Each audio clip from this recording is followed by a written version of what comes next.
אחד הרגעים המביכים זה לשכוח שם האדם במהלך השיחה. ואז להתחיל, תזכיר לי את שמך, זה לא לעניין, זה אפילו מעליב. יש טכניקה מאוד פשוטה שנקראת הנימוסית של מלכת אנגליה. הסוד של הטכניקה הוא מאוד פשוט.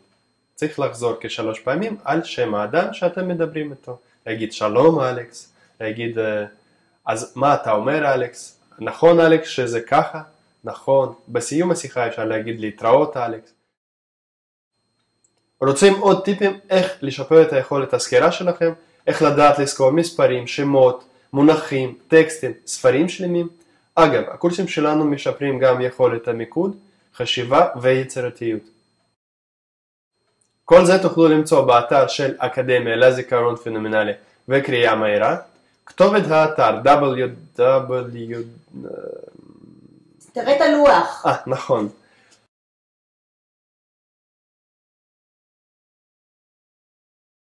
נכון שזה מביך לשכוח ברגע קריטי.